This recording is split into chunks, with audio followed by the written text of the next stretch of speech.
ذات دلال ومرح يجد الناعت فيها ما اقترح خلقت من كل شيء حسن طيب Falënderimi takon Allahut. Atë falenderojmë, falje dhe ndihmë prej tij kërkojmë. Atë që uzon Allahu Gjelle Gjelaluhu nuk ka kush e humb, dhe atë që e humb Allahu Gjelle Gjelaluhu nuk ka kush e drejton. Dëshmojmë dhe deklarojmë se nuk ka të adhuruar me të drejtë përveç Allahu që është I vetëm dhe pashok, dhe se Muhamedi sallallahu alaihi wasallam është rob dhe I dërguar I Tij. Vëllezër, ne sot do të rikujtojmë dhe do të përmendim një nga smundjet e cila godet njeriun dhe se si neve duhet mbrohemi dhe të kurohemi prej saj. Kjo smundje është ajo që na përmend profeti alayhi salatu wassalam në hadithin e tij kur thot turadu ar-rajul al-qabra wa tudkhilu al-jamal al-qadra. Thot profeti alayhi salatu wassalam për këtë smundje që e shpjer njeriu në varr kurse deven e fut në tenxhere. Dhe kjo është mësyshi, pra syri. Gjithashtu në një hadith tjetër profeti alayhi salatu wassalam na tregon neve për këtë gjë kur thot al-ainu haqq walau kana shay'un sabiqu al-qadar la sabaqathu al-ain wa idha istaghsaltum faghsilu. Thot profeti alayhi salatu wassalam, thot syri është I vërtet, pra mësyshi. Mësyshi do thot është I diçka që godet njeriu nëpërmjet shikimit dhe nëpërmjet syrit dhe quhet mësyshi. Dhe thot profeti alayhi salatu wassalam, mësyshi është I vërtet. Dhe thot nëse do kishte diçka që mund ta kalonte kaderin ose ta parakalonte kaderin e Zotit, do të kishte qenë mësyshi. Prandaj thot profeti alayhi salatu wassalam, nëse juve ju kërkohet uji, jipeni atë. Uji do thot një procedurë që nëse dikush e merr dikën mësysh, do thot që me ujin e abdesit këtij, nëse u hudhet personi që është prekur prej mësyshit, do thot kurohet. E rëndësishme, profeti alayhi salatu wassalam na tregon neve në këtë pjesë të hadithit se mësyshi është I vërtet dhe ajo prek dhe ajo godet.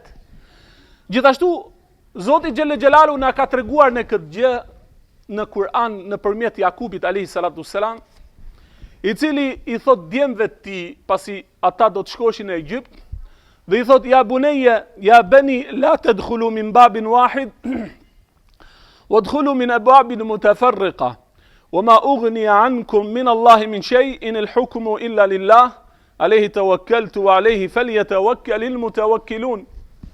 Zoti Gjelle Gjelalu na tregon neve nëpërmjet Jakubit kur I thot djemve të tij, sepse Jakubi kishte 11 djem. Dhe kur I dërgon ata në Egjipt, I thot o djemtë e mi, mos hynin vetëm në një port, por shpërndahuni. Pra futuni në disa porta të Egjiptit, pra të këtij qyteti. Sepse thot unë nuk mund t'ju ndaloj juve asgjë atë që Zoti Gjelle Gjelalu e ka caktuar. Prandaj sundimi takon vetëm Allahut. Unë I jam mbështetur atij, prandaj le ti mbështeten Allahut ata njerëz, pra njerëzit e mbështetur, pra ata të cilët e besojnë atë. Pra ky ajet na tregon qartë veprimin që bën besimtari duke u angazhuar dhe duke marrë shkaqet dhe normalisht duke qëndruar në mbështetjen e Zotit Gjelle Gjelaluhu dhe duke u rujtur dhe u shmangur rreziqeve dhe të besojmë në kaderin dhe caktimin e Allahu Gjelle Gjelaluhu dhe ne nuk mund të mbrohemi vetëm se nëpërmjet tij. Dhe askush nuk mund ta shmangë atë që Zoti Gjelle Gjelaluhu ka caktuar. Pra ky ajet na tregon qartë se Jakubi I thërret fëmijëve të tij dhe I porosit ata që të shpërndahen me qëllim që syri mos t'i preki ata dhe t'i dëmtoj ata. Në një ajet tjetër, Allahu Gjelle Gjelalu na tregon qartë neve, ku tregon për profetin Muhammed alayhi salatu wassalam pasi mohusit e Mekës, pra mushrikët e Mekës, donin që ta godisnin profetin alayhi salatu wassalam nëpërmjet mësyshit. Sepse ne dim që mushrikët e Mekës, por edhe armiqtë e profetit alayhi salatu wassalam, u përpoqën që ta dëmtojnë profetin alayhi salatu wassalam në të gjitha mënyrat. Për tyre ishte magjia, për kësaj që ne po përmendim tashmë është mësyshi që ata u përpoqin që të godasin profetin alayhi salatu wasalam në përbjet mësyshit. Dhe thot Allahu subhanahu wa taala në ajetin kuranor: "Wa yakadu alladhina kafaru la yuzliqunaka bi absarihim lamma sami'u adh-dhikra wa yaquluna innahu la majnun." Thot Allahu xhalla xjalaluhu, dhe ata pasi e dëgjuan Kur'anin, dëshironin që të hanin me shikimet e tyre dhe thanë se ky është i marrë, pra është i çmendur për profetin alayhi salatu wassalam. Dhe thënë dietarët, komentatorët e Kur'anit, që fjala li yuzliqunek, sa ta donin që të hanin me shikimet e tyre, pra që ta preknin profetin alayhi salatu wassalam me shikimet e tyre dhe ta smunin dhe ta vdisnin. Por se Allahu xhalla xjalaluhu e ruajti të dërguarin e tij sallallahu alaihi wasallam. Vëllezër, ky ajet na tregon qartë se syri ndikon realisht tek njeriu. Pra ne besojmë se mësyshi është i vërtet dhe ndikon tek njeriu qoftë në smundje apo në vrasjen e tij. Dhe ky ajet na tregon këtë fakt neve. Pra vëllezër, mësyshi nuk ndodh vetëm për njeriu. Mësyshi ndodh edhe prej xhinnit. Pra edhe për xhinve. Dhe për këtë arsye muslimani duhet të jetë i ruajtur që gjithmonë të ruhet prej çdo lloji njeriu ose prej çdo lloj krijese, duke i marrë ato shkaqe të cilët na i porosit neve besimi ynë. Profeti alayhi salatu wassalam e tregon Umu Seleme, thot, kur erdhi profeti alayhi salatu wassalam në shtëpinë tonë pa vajzën tonë, e cila në fytyrën e saj kishte një shenjë. Dhe tha profeti alayhi salatu wassalam: "Biha nadhara istarqi biha, istarqi laha." Thot profeti alayhi salatu wassalam kur e pa atë vajzë që në fytyrën e saj kishte një shenjë, tha profeti sallallahu alaihi wasallam: "Ajo ka mësysh." Dhe porosit Umu Seleme që ti bëj rukje, dhe fjala ti bëj rukje, ti knoj asaj. Pra që ti lexoj ajetet posaçme, pra ajete kuranore dhe lutje të cilët janë transmetuar nga profeti alayhi salatu wassalam, që Zoti xhelle xhelaluhu ta shëroj dhe ta kuroj për këtij problemi që ka. Pra, vëllezër, besimtari duke besuar se syri është ose mësyshi është i vërtetë dhe ndikon me lejen e Allahu xhelle xhelaluhu, profeti sallallahu alaihi wasallam na tregon neve muslimanëve kur thot: "Aktharu man yamutu min ummati ba'da qada'i Allahi wa qadarihi bil 'ain."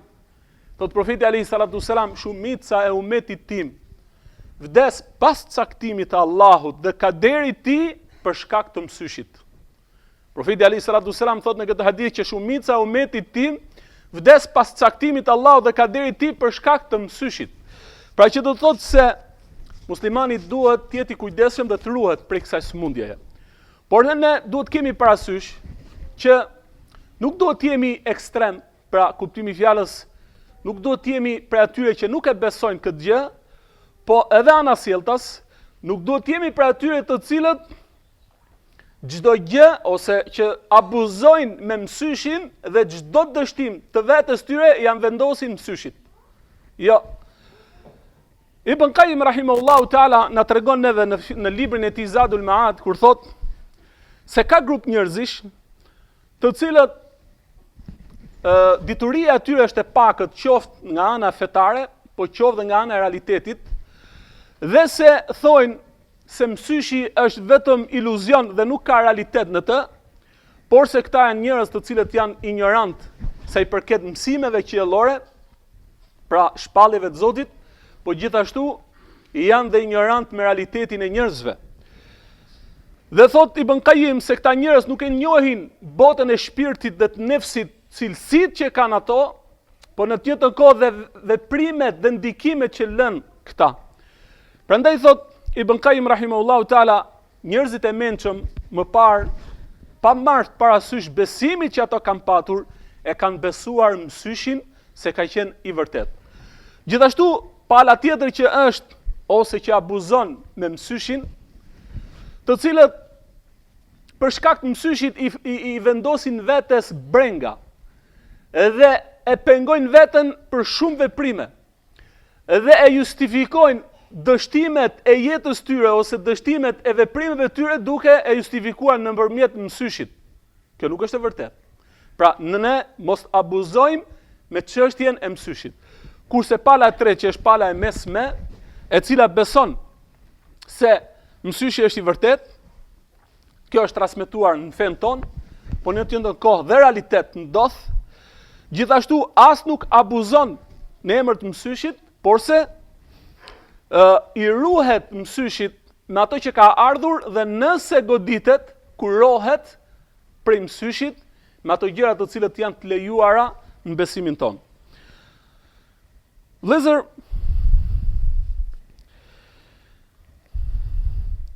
Profeti alayhi salatu selam e këshillon besimtarin që nëse dikush godet dikën me mësyshin, pra me shikimin e tij, let bëj masha Allah, la quwwata illa billah, ose barakallahu alej.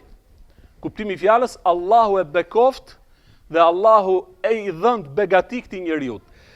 Kuptimi i fjalës është sepse mësyshi mund të ndodhi jo gjithmonë vetëm për keq, po ndodh nga dashuria, që mund të ndodhi prindit kundrejt fëmijës. Dhe profeti alayhi salatu selam në hadith thot: "Idha ra'a ahadukum min nafsihi aw malihi aw min akhihi ma yu'jibuhu falyad'u lahu bil baraka fa inna al-'ayna al-haq." Fa inna al-'ayna al-haq. Thot profeti alayhi salatu selam në këtë hadith, nëse dikush prej jush mahnitet me veten e tij, apo me pasurinë e tij, apo mahnitet me vllajën e tij, atëherë thot le të lutet për atë njeri, ose le të lutet për veten e tij, ose për pasurinë e tij, që Allahu ta bekojë dhe t'i japi begati. Sepse thot profeti alayhi salatu selam, mësyshi është i vërtet. Pra mësyshi godet atë që njeriu e merr mësysh. Pra muslimani në përgjithësi nuk e ndan përmendjen e Allahu xhalla xhelaluhu. Dhe në të njëjtën kohë as nuk naqet që ai të dëmtoj dikën me shikimin e tij. Porse gjithmonë lutet për atë që e mahnit, që Allahu të begatoj, që Allahu xhalla xhelaluhu të bekojë atë. Siç thot Allahu në Kur'an: "Walaula idh dakhalta jannataka qulta ma sha Allah, la quwwata illa billah." Thot profeti Ali, thot Allahu xhalla xhelaluhu, thot në ajetin kuranor, dhe nëse ti do të hysh në atë kopësht dhe do të kishe thënë ma sha Allah, la quwwata illa billah. Pra, çka bën Allahu xhalla xhelaluhu? Pra kjo gjë është prej Allahut dhe nuk ka forcë që ta ndryshojë atë gjë vetëm se Allahu xhalla xhelaluhu. Se kur njeriu thot masha Allah, do thot që këtë gjë ka bërë Allahu xhalla xhelaluhu dhe ajo nuk e ka bërë vetveten. Pra, kjo i dedikohet Zotit xhalla xhelaluhu, që do të thot e thyen mësyshin e njeriu dhe ja dedikon Zotit dhe thot la quwwata illa billah, se kjo forcë nuk ka përveç se Zotit xhalla xhelaluhu. Vëllezër, njeriu, ose pyetja është se si njeriu të ruhet prej mësyshit, ose kush janë armët të cilët e mbrojnë besimtarin prej mësyshit. Padyshim se nga armët ose nga mënyrat për të mbrojtur prej mësyshit është Kurani i Zotit. Pra, është përmendja e Allahut xhalla xhelaluhu. Është lutjet që na ka treguar profeti alayhi salatu selam. Siç janë dy surat, Kul a'udhu bi rabbil falaq dhe Kul a'udhu bi rabbin nas, dy surat e fundit të Kuranit janë enkas për këtë punë. Apo siç është ajeti më madhor që ka në Kur'an, që është ajeti Kursi, ajeti Kursis, ose ato përmendjet të cilët përmenden në mëngjes, pra lutjet që janë lutjet e mëngjesit dhe të darkës, të cilët e ruajnë njeriu prej kësaj sëmundje. Por unë do të këshilloja që është një libër shumë me vlerë, edhe pse është shumë i vogël dhe me kosto shumë minimale, aq sa di unë 1500 lekë të vjetra apo 2000 lekë, që e ka emrin Buroja e Muslimanit.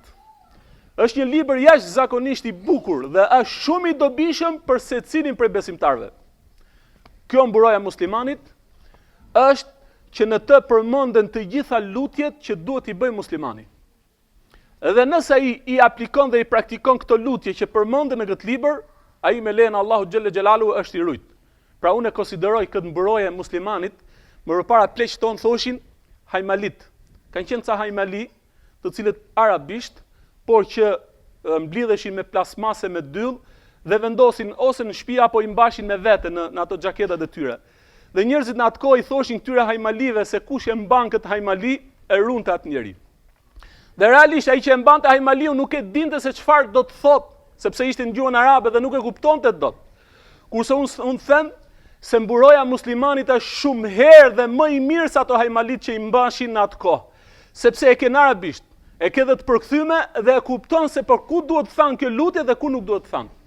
Pra është shumë i dobishëm dhe kjo e përmbledh, pra nëse muslimani e merr pra këtë libër që është realisht e ka këtë emër të madh që quhet Buroja muslimanit me lejen e Zotit, ai do të jetë për atyre i cili mbrohet. Prandaj muslimani pra i ruhet dhe mbrohet prej kësaj sëmundjeje me këto që ne përmendëm. Po gjithashtu atij lejohet që edhe të kuroj veten apo t'i bëj rrugë dikujt tjetër nëse ka mësysh që ai, pra kuptimi i fjalës, t'i fryj dikujt nëse ka mundësi, sepse profeti alayhi salatu wasalam thot në hadithi e cila e transmeton Esma bint Umejs, thot se profeti alayhi salatu wasalam tha mali ara ajsam bani akhi dari'atan. Dhe profeti alayhi salatu wasalam po i shoh fëmit e vllait tim, pra fëmit e Abbasit. Thot po i shikoj se janë të dobët. Atëherë i thot Esmaja, thot o i dërgumi Allahut, jo se janë të dobët, por ata preken shpejt prej syrit, pra prej mësyshit. Atëherë i thot profeti alayhi salatu wasalam arqihim. Atëherë kënoj, bëj rrugë atyre, pra kënoj atyre që të ruhen prej mësyshit. E lutim Allahun xhelle xhelaluhu që të na ruaj neve prej mësyshit, dhe lutim Allahun xhelle xhelaluhu që të na ruaj prej çdo gjëje të keqe e cila dëmton muslimanin. Aqulu hadha al-qawl wa astaghfirullaha li wa lakum wa li sa'iril mu'minin fastaghfiruhu innahu huwal ghafurur rahim. Alhamdulillahi rabbil alamin, hamdan kathiran tayyiban mubarakan fih, kama yuhibbuhu rabbuna wa yarda. وأشهد أن لا إله إلا الله وحده لا شريك له وأشهد أن محمدا عبده ورسوله. Falënderimi takon Allahut, paqja dhe bekimet qofshin mbi profetin Muhammed alayhi salatu wassalam, mbi familjen e tij, mbi shokët e tij dhe mbi të gjithat ata të cilët e ndjekin këtë rrugë deri në ditën e fundit. Vëllezër, nga format ose mënyrat që njeriu mund të mbrohet prej mësyshit është që gjithmonë nëse ai mahnitet ndaj diçkaje, ai shpesh thot masha Allah la quwwata illa billah, ose të bëj që duke thënë Allahu e bekoft dhe e begatoft këtë njeri apo pasurinë e këtij njeriu të tjerë. Pra të lutet për këta njerëz me qëllim që mësyshi apo syri i tij mos ndikoj ke dikush tjetër. Transmetohet një ngjarje midis Sahel ibn Hanif, i cili thot që po lahesh dhe njëri, pra në momenti kur hoqi këmishën nga trupi i tij dhe ju zbulu korrizi, dhe njëri prej sahabëve e pa, dhe kur e pa u mahnit me lëkurën shumë të bardhë dhe të bukur. Dhe bëri, pra foli një fjalë që e mahniti këtë njeri, po me njëherë, pra e goditi personin dhe thot i humbën ndjenjat. Dhe vajtën tek profeti alayhi salatu wassalam, dhe kur vajtën tek profeti sallallahu alaihi wasallam i tham dhe i treguam ngjarjen, dhe i tham se Sahel ibn Hanif nuk është në gjendje, nuk po përmendet. Atëherë thot profeti alayhi salatu wasalam, a mendoni se ka dikush që ju mund të thoni se e ka marrë mësysh? Tham po, dhe i treguan emrin e sahabit. Atëherë profeti alayhi salatu wasalam e thërriti sahabin, dhe kur e thërriti e qërtoi atë duke thënë si ka mundësi që ju mund vrisni vëllezërit e juaj, dhe thot profeti alayhi salatu wasalam duke thënë fjalën e tij, tha ela barakt, pse nuk the pra masha Allah la quwwata illa billah. Pra kur dikush mahnitet ndaj diçkaje, le të thot këtë fjalë me qëllim mos e dëmtoj atë person. Dhe thot profeti alayhi salatu wasalam, i thot sahabit, lahu dhe me ujin tënd, pra të lahet personi i cili është i dëmtuar. Dhe thonë sahabët, thot transmetuesi, ky sahabi mori abdes dhe me ujin e abdesit tij ne ja vendosën personit i cili ishte i dëmtuar dhe me njëherë thot u përmend dhe u ngrit dhe vazhdoi punën që kishte. Pra, gjithashtu nga mënyrat e kurimit të mësyshit është marrja e abdesit, nëse neve e kuptojmë se ka dikush dhe e dim se kush është ai personi i cili e ka marrë mësysh, që tu merret abdesi personit dhe tu hudhet personit i cili është dëmtuar për shkak të mësyshit të tij. Dhe profeti alayhi salatu selam thot me hadith, wa idha staghsaltum faghtasilu. Nëse ju kërkohet uji, thot profeti alayhi salatu selam, jepeni ujin e juaj. Pra, nëse dikush mendon se ti mund ta kesh marrë mësysh, atëherë thot profeti alayhi salatu selam të kërkojnë ujin, pra lahu dhe jepja ujin, se kjo nuk është pra ofendim për personin nëse dikush lahet, sepse mësyshi siç tham ndodh me dashje, po ndodh edhe pa dëshirën dhe pa dashjen e tij. Vëllezër, ne duhet kemi parasysh këtë çështja e mësyshit dy gjëra. E para është që njeriu për shkak të mësyshit mos t'i vendosi vetes bestytni. Pra do thotë që për shkak të mësyshit ai ndalohet prej shumë punëve dhe kjo në vetvete krijon një lloj bestytnie në zemrën e tij. Por se muslimani duhet mendoj mirë për Allahun xhelle xhelaluhu dhe të forcoj lidhjet me Zotin e tij dhe të jetë gjatë gjithë kohës optimist dhe mos i mshoj kësaj çështje. Sepse bestytnia, siç thot profeti alayhi salatu selam, at-tiyarat ash-shirk e përsëriti 3 herë. Bestytnia është shirk, pra është një nga mëkatet që e dëmton plotësisht njeriu. E dyta është se muslimani duhet kuptoj jo çdo problem që i vjen atij vjen për shkak të mësyshit. Por se duhet kuptojmë që çdo problem apo sprov apo fatkeqësi që mund t'i vijë njeriu mund të jenë dhe për shkak të mëkateve të tij. Allahu xhelle xhelaluhu thot në ajetin kuranor: "Wa ma asabakum min musibatin fabima kasabat aydikum wa ya'fu an kathir." Thot Allahu xhelle xhelaluhu, dhe nëse ju prek ndonjë fatkeqësi, është për shkak të asaj që vepruan duart e juaja. Pra, nëse ju prek juve ndonjë fatkeqësi, thot Allahu, është për shkak të veprimeve që ju i keni bërë, pra mëkateve të juaja. Por Allahu xhelle xhelaluhu fal shumë thot. Pra që do thotë se njeriu kur preket me fatkeqësit në këtë botë është në një farë mënyre shlyrje dhe fshirje e mëkateve që ai ka bërë, siç thot profeti alayhi salatu selam në hadithin e tij, që njeriu në çdo gjë që e prek në këtë botë, Allahu xhelle xhelaluhu i fshin atij mëkatin. Nëse nuk ka mëkat, Allahu xhelle xhelaluhu e ngren atë në grada. Pra, do thot që jo çdo gjë ose çdo gjë që mund t'i vi personi mund të menoj për mësyshit, por secili prej nesh menon dhe të reflektojnë vetveten e tij se nëse ka gabuar, të pendohet tek Allahu xhelle xhelaluhu, se kush pendohet tek Zoti, Allahu ja largon atë fatkeqësi i cili e ka prekur. Gjithashtu e lutim Allahun edhe një herë që t'i ruaj muslimanët dhe neve bashk prej çdo mësyshi. Dhe lutim Allahun xhelle xhelaluhu që të na ruaj prej çdo të keqe. Neve, pasurinë tonë, fëmijët tanë, familjen tanë dhe të afërmit tanë. Dhe lutim Allahun xhelle xhelaluhu që të na bëjë neve besimin të bukur në zemrat tona dhe gjithashtu e lutim atë që të na urrej kufrin dhe veprat e këqija prej zemrave tona. Aqulu hadha al-qawl wa astaghfirullaha li wa lakum wa li sa'iril mu'minin fastaghfiruhu innahu huwal ghafurur rahim. Inna Allaha wa malaikatahu yusalluna 'alan nabi ya ayyuhalladhina amanu sallu 'alayhi wa sallimu taslima. Allahumma salli wa sallim wa barik 'ala 'abdika wa nabiyyika Muhammad. Inna Allaha ya'muru bil 'adli wal ihsani wa ita'i dhil qurba wa yanha 'anil fahsha'i wal munkari wal baghi ya'idhukum la'allakum tadhakkarun.